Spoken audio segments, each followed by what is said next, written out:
ఒక మేక ట్రంప్ హత్యకు ఇరాన్ కుట్ర చేసినట్లు ఇజ్రాయెల్ ఒక కీలక నిఘా సమాచారాన్ని అమెరికాకు అందించినట్లుగా అంతర్జాతీయ మీడియాలో కథనాలు వస్తూ ఉన్నాయి. ప్రొఫెసర్ గారు, ఈ మధ్యనే ఇరాన్ హిట్ లిస్ట్లో నేనున్నాను అంటూ ట్రంప్ కూడా మాట్లాడారు కదా సార్. అది మాట్లాడిన కొద్ది గంటల్లోనే ఈ పరిణామం ఏంటి సార్? ఈ వార్తల్లో వాస్తవం ఎంత? అంటే సిఎన్ఎన్ చూశాను పొద్దున్నే. సిఎన్ఎన్ కథనం ఏంటి అంటే America has not endorsed it. అంటే ఇజ్రాయిల్ నిఘా వర్గాల సమాచారమే తప్ప అమెరికా దగ్గర దానికి సంబంధించిన ఆధారాలు అయితే అమెరికా దగ్గర లేవు అని సిఎన్ఎన్ ప్రకటన, నా వార్త కాదు. సో నిన్న ట్రంప్ అన్నాడు. అయితే ఒకటి, ఇజ్రాయిల్ నిఘా సంస్థ చాలా సమర్థవంతమైంది, అందులో అనుమానం లేదు. ఇజ్రాయిల్ నిఘా సంస్థ most efficient and most technologically well equipped. వారు ఎక్కడ ఎవరున్నా పట్టుకోగలుగుతారు, ఎవరైనా లేపేయగలుగుతారు. అంత శక్తివంతమైన సంస్థ. మనకు టెహ్రాన్లో ఇరాన్ ప్రెసిడెంట్ ప్రమాణ స్వీకారానికి వచ్చిన Hamas political chief Ismail Haniyeh లేపేశారు. ఈవెన్ మీకు హిజ్బుల్లా వాళ్ళు వాడే పేజర్స్లో ఇంటర్వ్యూన్ అయ్యారు. తమ ఇజ్రాయెల్ కంపెనీ, ఒక ఇజ్రాయెల్ బినామీ కంపెనీ ఆ పేజర్లలో ఒక బ్యాటరీ సప్లై చేసి ఏకకాలంలో పేలేలా చేశారు. సో టిఫిన్ బాక్సుల్లో బాంబులు పెట్టి సైంటిస్ట్లనే లేపేశారు. So they are known for it, అందులో డిస్ప్యూట్ లేదు. ప్రపంచంలో ఉన్న ఇంటెలిజెన్స్ కౌంటర్ ఇంటెలిజెన్స్ వ్యవస్థలో, కౌంటర్ టెర్రరిజం అండ్ ఇంటెలిజెన్స్ వ్యవస్థలో ఇజ్రాయెల్ మించిన వాళ్ళు లేడు. వాళ్ళ సాఫ్ట్వేర్ కూడా మన పెగాసస్ గురించి చర్చ అంతా చూసాము. కానీ అదే సమయంలో ఇజ్రాయెల్ ఈ నిఘా సమాచారాన్ని సైంటిఫిక్ కెపబిలిటీస్ రీత్యా మనం డౌట్ పడాల్సింది లేదు, కానీ పొలిటికల్ ఇంటెంట్ రీత్యా డౌట్ పడాలి. పొలిటికల్ ఇంటెంట్ ఏంటి? ఈ అగ్రిమెంట్ అమెరికా ఇరాన్ డీల్ కుదరడం ఇజ్రాయెల్కి ఇష్టం లేదు, నెతన్యాహుకు అసలే ఇష్టం లేదు. నేను చాలాసార్లు చెప్పాను, ఈ యుద్ధం అంటూ లేకపోతే నెతన్యాహు అధికారంలో ఉండడు. అధికారంలో ఉండకపోగా జైల్లో ఉండే అవకాశమే ఉంది. ఎందుకంటే ఆయన పైన తీవ్రమైన అవినీతి ఆరోపణలు ఉన్నాయి. ఆఖరికి ప్రెసిడెంట్ ట్రంప్ ఇజ్రాయెల్ పార్లమెంట్లో మాట్లాడుతూ ఇజ్రాయెల్ ప్రెసిడెంట్కు విజ్ఞప్తి చేశాడు, మీరు ప్రైమ్ మినిస్టర్ నెతన్యాహు దేశానికి చేసిన సేవలకు గాను ఆయన పైన అవినీతి, ఆ కుంభకోణాల ఆరోపణల పైన పార్డన్ ప్రకటించండి, క్షమాభిక్ష ఇవ్వండి అని. సో అందువల్ల నెతన్యాహు అల్ట్రా నేషనలిస్ట్ పాలిటిక్స్ మద్దతుతో బతకాలి. అందువల్ల యుద్ధం అంటూ ఆగితే Netanyahu political future close, Netanyahu జైల్లో ఉన్న ఆశ్చర్యం లేదు. అందువల్ల నెతన్యాహు నిరంతర వార్ కోరుకుంటాడు. ఆయన ప్రభుత్వంలో ఉన్న అల్ట్రా నేషనలిస్టులకు కూడా అదే కావాలి. ఇజ్రాయిల్ స్వభావ రీత్యానే నిరంతరం వార్లో ఉంటుంది. సో అందువల్ల ఇప్పుడు ఇరాన్తో అమెరికా శాంతి ఒప్పందం కుదుర్చుకోవడం ఇజ్రాయెల్కి ఇష్టం లేదు. హిజ్బుల్లాతో శాంతి పాటించడం ఇజ్రాయెల్కి ఇష్టం లేదు. ఇది నేను చెప్పడం కాదు, ట్రంపే చెప్పాడు. నాకు నెతన్యాహుకు అమెరికాకు ఇజ్రాయెల్కి మధ్య డిఫరెన్సెస్ ఉన్నాయన్నాడు. ఒక దశలో ఇజ్రాయెల్ను మేము లేకపోతే నీ బతికే లేదని తిట్టాడు. ఇవన్నీ మనం చూసాం. అందువల్ల అమెరికన్ ఆబ్జెక్టివ్స్ ఆఫ్ వార్కు ఇజ్రాయెల్ ఆబ్జెక్టివ్స్ ఆఫ్ వార్ కూడా ఫండమెంటల్ డిఫరెన్స్ ఉంది. అమెరికన్ ఆబ్జెక్టివ్ ఆఫ్ వార్ ఏంటంటే ఈ ప్రాంతంలో తన ఆధిపత్యం నిలబడాలి. ఇజ్రాయెల్ ఆబ్జెక్టివ్ ఆఫ్ వార్ ఏంటంటే ఇరాన్ను కంప్లీట్గా ఎలిమినేట్ చేయాలి. సో ఈ రెండు ఆబ్జెక్టివ్స్లో ఫండమెంటల్ డిఫరెన్స్ ఉన్నది. అందుకే ఇరాన్పై వార్ను కొనసాగించాలని కోరుకుంటే ట్రంప్ ఏమో వీలైనంత త్వరగా ఆపి ఏదో ఒకటి పేరు చెప్పి గౌరవప్రదంగా బయటపడాలని ట్రంప్ లక్ష్యం. అందుకే ట్రంప్ ప్రపోజెస్, నెతన్యాహు డిస్పోజెస్ అన్నట్లు. సో ట్రంప్ ప్రతిపాదిస్తాడు, నెతన్యాహు దాన్ని భగ్నం చేస్తూ ఉంటాడు. సో అందువల్ల ఇది కూడా ఇరాన్తో డీల్ను క్యాన్సిల్ చేయించడానికి ఇజ్రాయెల్ వాడుతున్న పన్నాగం అనేది డౌట్.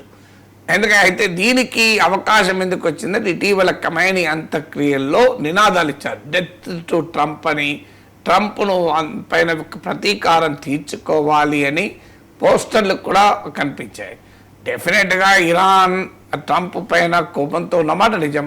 ఎందుకంటే కాసిం సొలైమనీ అని Iranian revolutionary guard corps IRGC ఇప్పుడు కంప్లీట్ ఇరాన్ కంట్రోల్లో తెచ్చుకున్న ఐఆర్జీసీ వ్యవస్థాపకుడు కాసిం సొలైమనీ.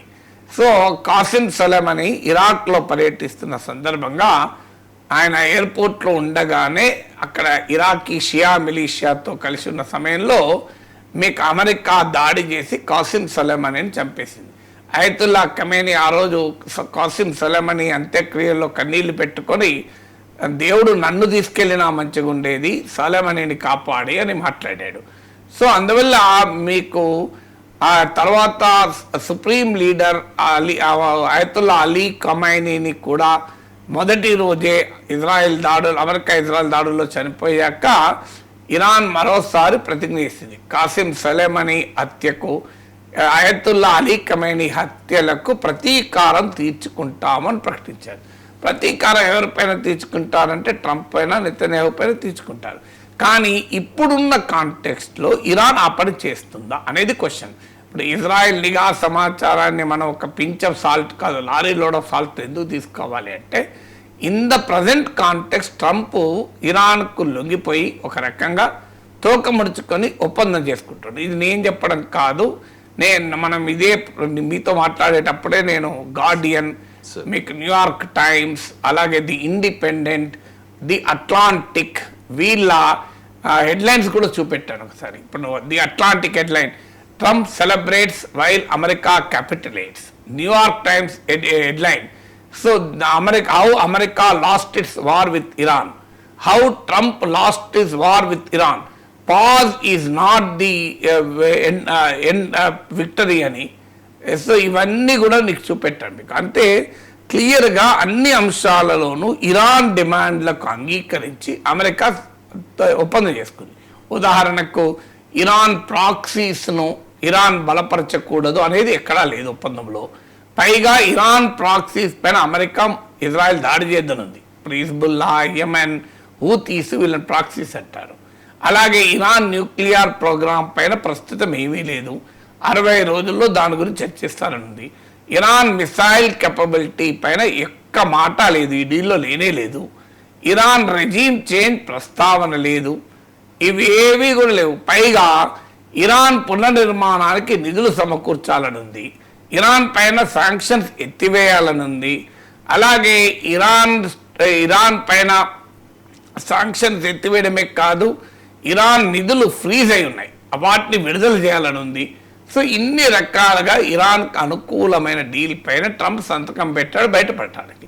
అయితే ఈ లేటెస్ట్ వార్ మళ్ళీ ఎందుకు స్టార్ట్ అయింది అంటే, ఈ స్టేట్ ఆఫ్ హర్మూజ్ పైన అమెరికా ఇరాన్ల దృక్పథాల్లో తేడా ఉంది. అమెరికా అనేది అది యుద్ధానికి ముందు ఎలా ఉండనో అలా ఉండాలి అనేది అమెరికా వాదన, ట్రంప్ వాదన కాదు. యుద్ధం తర్వాత మాకు అర్థమైంది, మేము దీన్ని కంట్రోల్ చేయగలం, దీనిపైన కంట్రోల్ ద్వారా మా ప్రయోజనాలు మేము నిలబెట్టుకోగలం ఇరాన్కి అర్థమైంది. అందుకే స్ట్రేట్ ఆఫ్ హర్మూజ్ ద్వారా పోయే షిప్స్ ఇరాన్ చెప్పిన మార్గంలోనే, ఐఆర్జీసీ సూచించిన మార్గంలోనే వెళ్ళాలి అని ఇరాన్ కండిషన్. సో దీనికి అమెరికా అంగీకరించలేదు, ఫ్రీడమ్ ఆఫ్ నావిగేషన్ ఉండాలని. వాస్తవంగా ఇరాన్ కూడా ఏం టోల్ ట్యాక్స్ ఏం విధించలే. ఇటీవల ఒక 3 షిప్స్ ఇరాన్ నిర్దేశించిన మార్గంలో కాకుండా, ఐఆర్జీసీ చూపెట్టిన మార్గంలో కాకుండా వేరే మార్గంలో వెళ్ళాయి కనుక ఇరాన్ అటాక్ చేసింది. దానికి ప్రతీకారంగా అమెరికా ఇరాన్లోని మిలిటరీ స్థావరాలు అటాక్ చేసింది. దాన్ని మళ్ళీ రిటాలియేషన్గా ఇరాన్ బహ్రెయిన్, కువైత్లో ఉన్న ఇన్స్టలేషన్ అటాక్ చేసింది. అంటే ఈ మొత్తం వ్యవహారం చూస్తే ఇరాన్ క్లియర్గా పైచేయి సాధించింది. అలాంటి టైంలో ట్రంప్ పైన దాడి చేసి, ట్రంప్ను హత్య చేసి ఇరాన్ తనకు వచ్చినటువంటి అప్పర్ హ్యాండ్ అడ్వాంటేజ్ను కోల్పోతుందా? అంత అమాయకమైన దేశమా ఇరాన్? సో అందువల్ల నమ్మలేం. లేకుంటే ఇరాన్కు ట్రంప్ను చంపాలన్న కోరిక లేదు, ఇరాన్ ఏదో శాంతి దూత, నేనే సర్టిఫికెట్లు ఇస్తలేను. ఖచ్చితంగా అయతుల్లా అలీ ఖమైనీని, కాసిం సొలైమనీని చంపిన ట్రంప్ పైన ఇరాన్ కోపం ఉంటుంది, నెతన్యాహు కోపం ఉంటుంది. కానీ జియోపాలిటిక్స్లో ప్రజెంట్ కాంటెక్స్ట్ ఏంటి అనేది ఇంపార్టెంట్. తనకు అనుకూలంగా కాంటెక్స్ట్ ఉన్నప్పుడు ఇరాన్ ఎందుకని కవ్వింపుకు పాల్పడుతుంది? వ్యూహాత్మకంగా తనది అప్పర్ హ్యాండ్ ఉన్నప్పుడు, తాను అడ్వాంటేజియస్ పొజిషన్లో ఉన్నప్పుడు ఎందుకుంటుంది? ఇవాళ అమెరికా, సౌదీ అరేబియాల మధ్యనే డిఫరెన్స్ ఆఫ్ ఒపీనియన్ తలెత్తాయి. మీకు ప్రాజెక్ట్ ఫ్రీడమ్ అని సౌదీ అరేబియా అమెరికా అధ్యక్షుడు ట్రంప్ ఈ మధ్య ఒకటి ప్రకటించారు ప్రాజెక్ట్ ఫ్రీడమ్ అని. అంటే యుద్ధ విమానాలతో స్టేట్ ఆఫ్ హర్ముజ్ను ఫ్రీ చేస్తానని. సౌదీ అరేబియా అందుకు అంగీకరించలేదు. అంటే మా ఎయిర్ స్పేస్ వాడుకోనివ్వని ప్రకటించారు. దాంతో ట్రంప్ ఆ ప్రాజెక్ట్ ఫ్రీడమ్ని రద్దు చేసుకున్నాడు. ఇలా అమెరికాకు సౌదీ అరేబియాకు మధ్యన డిఫరెన్స్ ఆఫ్ ఒపీనియన్ మొదలైంది. సో అందువల్ల ఇలాంటి టైంలో అమెరికాకు నాటో సహకరించడానికి రెడీగా లేదు. అమెరికాకు సహకరించడానికి సౌదీ అరేబియా లాంటి దేశాలు కూడా కాస్త అటు ఇటు వెనుకాడుతున్నాయి. ఇరాన్తో ఒప్పందంలో అన్నీ ఇరాన్కు అనుకూలంగా ఉన్నాయి. ఇంత సానుకూల వాతావరణం ఉండగా ట్రంప్ను చంపి ఇరాన్ తల మీద తెచ్చుకుంటుందా, కొరితో తలగొక్కుంటుందా? అందువల్ల కాంటెక్స్ట్ చూస్తే ఈ వార్తను ఇజ్రాయెల్ కావాలని చేస్తున్న వార్తలా కనబడుతుంది. అందుకే అమెరికన్ ఎక్స్పర్ట్స్ కూడా కొంతమంది చెప్తున్నట్లు సిఎన్ఎన్ ఇవాళ పొద్దున్న చూపెట్టింది. సిఎన్ఎన్ వార్త ఏంటంటే ఇజ్రాయెల్ ఈ ఇరాన్తో కుదుర్చుకున్న ఒప్పందం రద్దు చేసే ట్రంప్ కనుక ఈ వారును పెంచాలి, ఈ వారును కొనసాగించడం కొరకు చేస్తున్న ఎత్తుగడ ఇది. ఇజ్రాయెల్ నిఘా సమాచారానికి అమెరికా దగ్గర అయితే ఆధారాలు లేవని సిఎన్ఎన్ వార్తా కథనం. సో అందువల్ల కంక్లూడింగ్గా చెప్పాలంటే ట్రంప్ను చంపేయడానికి ఇరాన్ కుట్రలు చేయదా? అది అలా చేయదని నేను ఎట్లా సర్టిఫికేట్ ఇవ్వగలుగుతాను? ఎందుకంటే ఇరాన్ ఖచ్చితంగా పగ తీర్చుకుంటాం అంటున్నారు. కానీ ఇప్పుడున్న కాంటెక్స్ట్లో మాత్రం ఇజ్రాయెల్ చెప్తున్న నిఘా సమాచారాన్ని మనం నమ్మడం కష్టం. అది కేవలం ఈ వార్ను పొడిగించడానికి, పీస్ డీల్ను నష్టం చేయడానికి ఇజ్రాయెల్ వేస్తున్న పన్నాగమైనా ఆశ్చర్యపడాల్సింది లేదు.